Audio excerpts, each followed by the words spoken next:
उस्ताद, मैंने सुना है हमारे गांव में एक पंडित आया है। तो उसमें मैं क्या करूं? मुझे उससे क्या काम है? अरे उस्ताद, सुना है वो पंडित बहुत ही चतुर और अमीर है। ओ अच्छा, हम भी तो देखें वो पंडित कितना चतुर है। उस्ताद, सुना है उसके घर बहुत ही धन दौलत है। अगर हमने उनको चोरी कर लिया तो जीवन भर हम आराम से बैठकर खाएंगे। तो देर किस बात की, आज रात को ही हम उसके घर चोरी करेंगे।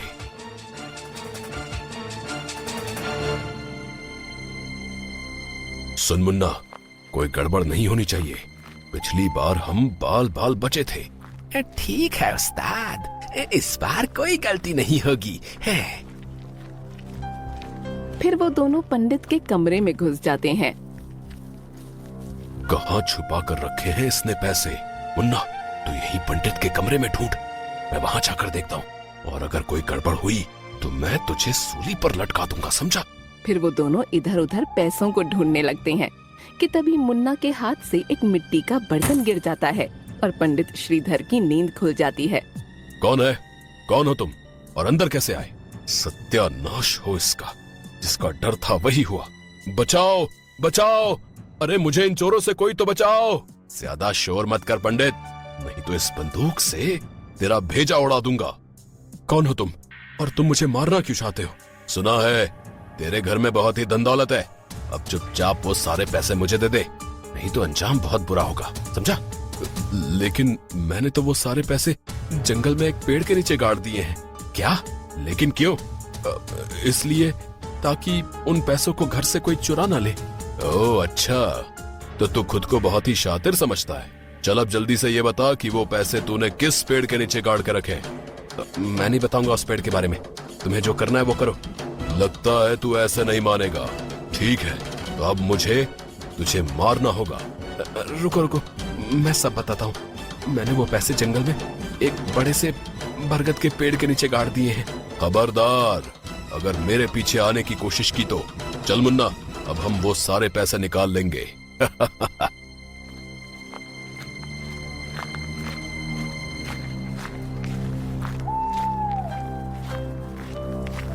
कालीचरण और मुन्ना के जाने के बाद पंडित श्रीधर अपने मन में सोचता है, अब इन मूर्खों को कौन समझाए कि पैसे उस पेड़ के नीचे नहीं बल्कि मेरे घर में ही है।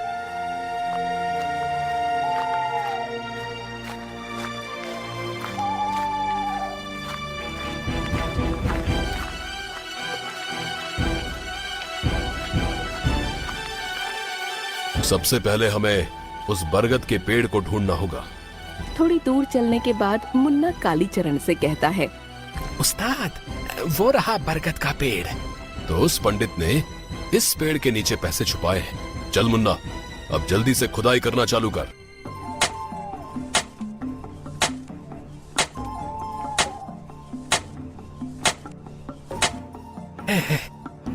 उस्ताद, मैं तो थक गया, अब इससे ज्यादा मैं नहीं खोद सकता।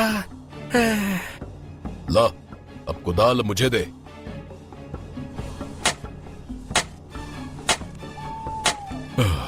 अरे बाप रे बाप, इस पंडित ने कितने नीचे पैसे गाड़ कर रखे हैं। मेरी तो खोदने में जान ही निकल गई। उस्ताद, अब तो पेड़ की जड़ भी दिखने लगी।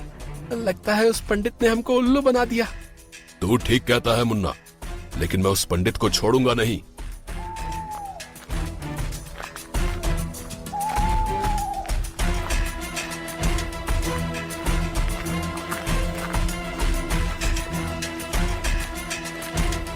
फिर वो दोनों पंडित श्रीधर के घर पहुंचते हैं, लेकिन उन्हें वहाँ पर कोई भी नहीं मिलता। अबे ओए पंडित, कहाँ मर गया? बाहर निकल।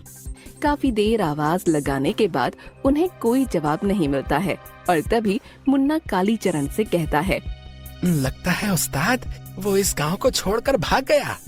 अच्छा है वो यहाँ से भाग गया, नहीं तो मैं उसको गांव में रहने लायक नहीं छोड़ता। अगले दिन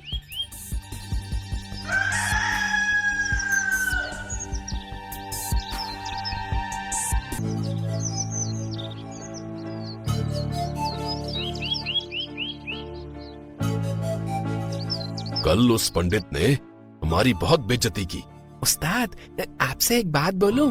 क्यों ना हम भी पंडित बन जाएं? तेरा दिमाग तो ठीक है ना मुन्ना, या सुबह सुबह पी रखी है? कुछ भी बोले जा रहा है।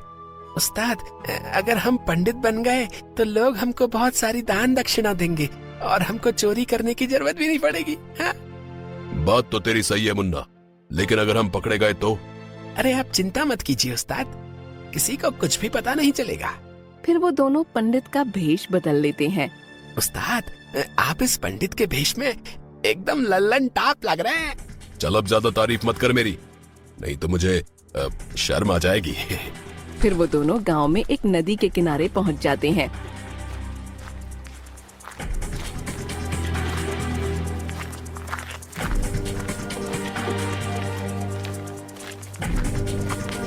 उस्ताद, आज से आपका नाम काली चरण नहीं, काली दास है, और मेरा नाम मुन्ना नहीं, शिव चरण है। ठीक है शिव चरण जी, अब आप जाइए और सारे गांव वालों को बता दीजिए कि गांव में एक बाबा आए हैं और वो सभी की समस्याएं दूर कर देते हैं। फिर मुन्ना एक दुकानदार के पास जाता है।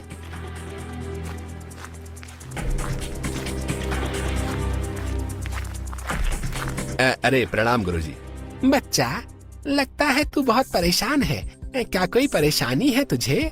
हाँ गुरुजी, मेरी दुकान भी ठीक से नहीं चल पा रही, मुनाफे की जगह घाटा ही हो रहा है। बच्चा, ये सब तू मुझे नहीं, बाबा को बता, वो तेरी सारी समस्याएं दूर कर देंगे। पास ही एक नदी के किनारे एक बाबा आए हैं, उनको अपनी समस्याएं बता, वो अवश्य तुझे समाधान देंगे। और हाँ, दान दक्षिणा देना मत भूलना। ठीक है गुरुजी, मैं अभी उन बाबा के पास जाता हूँ। ऐसे ही मुन्ना पूरे गांव में ये खबर फैला देता है कि गांव में एक बाबा आए हैं जो सभी समस्याओं को दूर कर देते हैं। प्रणाम बाबा जी, आंखें खोलिए, आपका भक्त आया है। बच्चा, क्या समस्या है तेरी?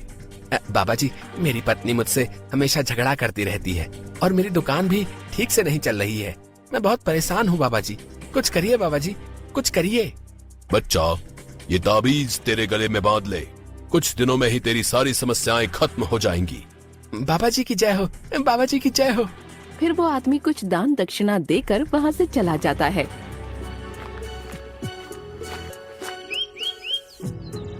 आदि नहीं हुई है, कुछ करिए बाबा जी। ये पूछ भी किस इंसान से रहा है जिसकी खुद आज तक शादी नहीं हुई है। बच्चा, तेरा हाथ आगे ला, मैं तेरी हाथों की लकीर देखकर बताता हूँ कि तेरे भाग्य में लड़की है कि नहीं। फिर बाबा जी उस व्यक्ति का हाथ देखकर उस व्यक्ति से बोलते हैं, बच्चा, तू बहुत आगे जाएगा और तेरा जल्द ही एक सुंदर कन्या से विवाह होगा। तथास्तु। बाबा जी आप धन्य हो, आप धन्य हो बाबा जी। फिर वो व्यक्ति बाबा को कुछ पैसे चढ़ाकर वहाँ से चला जाता है। उस्ताद, आज तो हमने बहुत ही अच्छी कमाई की है। हाँ मुन्ना, अब हम ऐसे ही लोगों को लूटते रहेंगे और कुछ दिन बाद सारे गांव वालों को लूटकर हम यहाँ से भाग जाएंगे।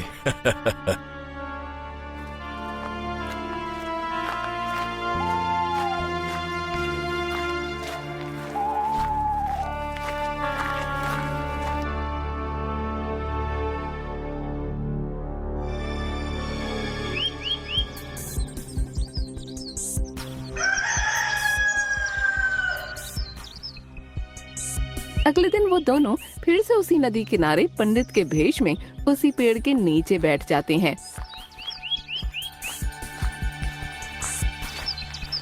बाबा जी, मैं कल जो आपसे ताबीज लेकर गया था ना, उसने तो चमत्कार ही कर दिया बाबा जी। मेरी दुकान भी अब ठीक से चलने लगी। बाबा जी आप धन्य हो। मैंने तो इसको एक मामूली ताबीज दिया था, लेकिन ये तो सोने पे सुहागा हो गया। अगर रोज बाबा जी को दान दक्षिणा चढ़ाते रहोगे तो ऐसे ही तुम्हारी सारी समस्याएं दूर हो जाएंगी। क्यों बाबा जी? अब हाँ हाँ, बिल्कुल बिल्कुल ठीक कहा, बिल्कुल ठीक कहा शिव चरण तुमने। तभी वहाँ पर एक लड़की आती है और बाबा जी से कहती है, प्रणाम बाबा जी, आप सभी की समस्याएं हल करते हैं, तो हमारा भी तो फर्ज बनता है ना कि हम आपको भोजन करवाएं। बाबा जी आप मेरे घर चलिए, मैं आपको भोजन करवाना चाहती हूँ। ठीक है बच्चा, हम शाम को तुम्हारे घर भोजन करने अवश्य आएंगे।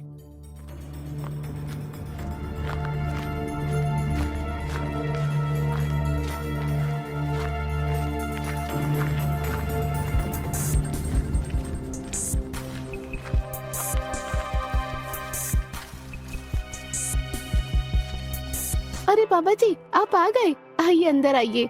इस लड़की का घर तो बहुत ही बड़ा है। लगता है इसका बाप बहुत ही अमीर होगा।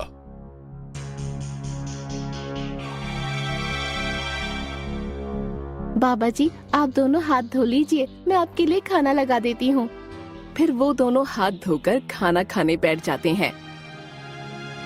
मेरे बच्चे, खाना बहुत ही स्वादिष्ट बनाया है तूने। अरे वाह वाह, खाने में तो आज मजा ही आ गया।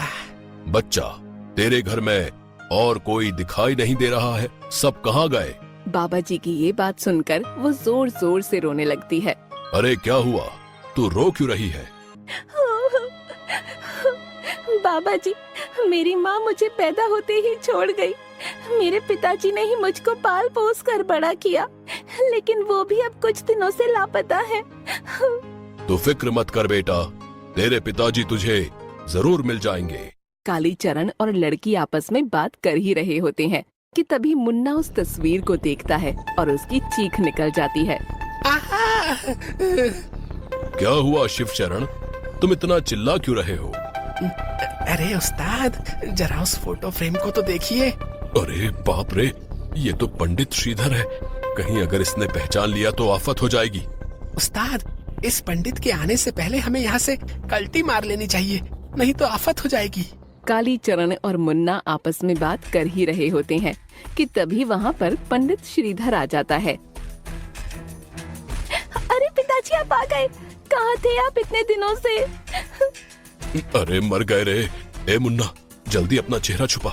बेटी, ये बाबा जी कौन है और इन्होंने अपना चेहरा क्यों छुपा रखा है? पिताजी, ये बाबा जी हमारे गांव में नए आए हैं। मैंने सोचा क्यों ना मैं इनको भोजन करने के लिए अपने घर में बुला लूं। मुन्ना, इससे पहले कि ये पंडित हमको पहचान ले, जल्दी यहाँ से भाग। फिर वो दोनों आधा खाना खाकर ही वहाँ से 9 तो 11 हो जाते हैं। अरे बाबा जी, आप कहाँ जा रहे हैं? खाना तो खाकर जाइए। ये बाबा जी मुझे देखकर भाग क्यों गए? लगता है दाल में कुछ काला है। मुन्ना, अब जल्दी ही ये गांव छोड़कर हमें यहाँ से भागना होगा। अगर उस पंडित को पता चल गया तो हमारी खैर नहीं।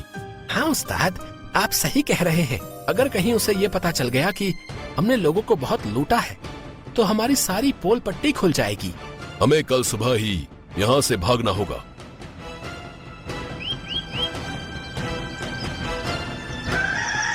अगले दिन वो दोनों अपना सामान पैक कर ही रहे होते हैं कि तभी वहाँ पर पंडित श्रीधर आ जाता है।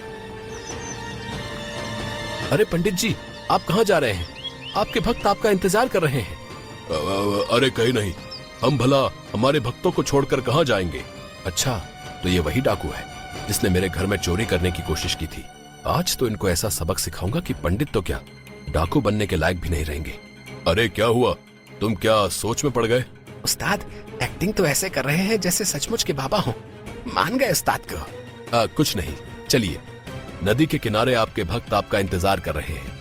पंडित श्रीधर के जाने के बाद कालीचरण मुन्ना से कहता है। मुन्ना, लगता है ये पंडित हमें पहचान नहीं पाया। हाँ उस्ताद, मुझे भी ऐसा ही लगता है। अरे भाई, अब जब ये हमको पहचान ही नहीं सका तो क्यों ना हम कुछ दिन और गांव वालों को लूट लें। बहुत ही उचित बात कही है आपने बाबा जी। लगता है तू भी मेरी तरह एक्टिंग करना सीख गया। बाबा जी, मेरा बेटा बहुत ही नालायक और बदमाश हो गया। काम वाम कुछ करता नहीं और कहता है कि मुझे कालीचरण डाकू की तरह बनना है। चलो, इस गांव में कोई तो है जिसे मेरे जैसा बनना है। क्या हुआ बाबा जी, आपको इतना पसीना क्यों आ रहा है? अरे कुछ नहीं, बस गर्मी काफी तेज पड़ रही है ना, बस इसीलिए पसीना आ गया। वो दोनों आपस में बात कर ही रहे होते हैं कि तभी वहाँ पर श्रीधर कुछ पुलिस वालों के साथ आ जाता है। अबे ये पुलिस कहाँ से आ गई? इंस्पेक्टर साहब, पकड़ लो इस ढोंगी बाबा को। अबे मुन्ना भाग, नहीं तो पुलिस हमको छोड़ेगी नहीं। अरे भागने की कोशिश ना करना कालीचरण, कानून के हाथ बहुत लंबे हैं। क्या कालीचरण? इंस्पेक्टर साहब, ये आप क्या कह रहे हैं? हाँ गाँव वालों, ये कोई बाबा नहीं बल्कि ये हमारे गाँव का कालीचरण डाकू है जो पंडित के भेष में घूम रहा है। तो तुझे सब पता चल ही गया पंडित? पता तो मुझे तभी चल गया था जब मैं तुम्हारे घर तुमको बुलाने आया था। पंडित, तूने पुलिस को बुलाकर बहुत बड़ी गलती की है। मैं तुझे छोड़ूंगा नहीं। रे ज्यादा शान पट्टी मत कर कालीचरण, अब तुझे मुझसे कोई नहीं बचा सकता, समझा? रे हवलदार, रे पकड़ लो इन दोनों को। पुलिस उन दोनों को पकड़ रही होती है कि तभी एक गांव वाला कहता है, इस ढोंगी बाबा ने हमको बहुत लूटा है, हम इसको छोड़ेंगे नहीं। गांव वालों, मारो इसको। हाँ हाँ, मारो इसको। हाँ हाँ, मारो इसको। अबे मुन्ना भाग, नहीं तो गांव वाले हमारा भरता बनाकर खा जाएंगे। मारो इनको, मारो। कालीचरण के ऐसा बोलते ही गांव वाले उन दोनों को बहुत बुरी तरह मारने लगते हैं। अरे छोड़ दो हमें, आई मां लग गई रे। अरे मुन्ना बचा, मुझे बचा। अरे उस्ताद, पहले मैं तो बच जाऊं।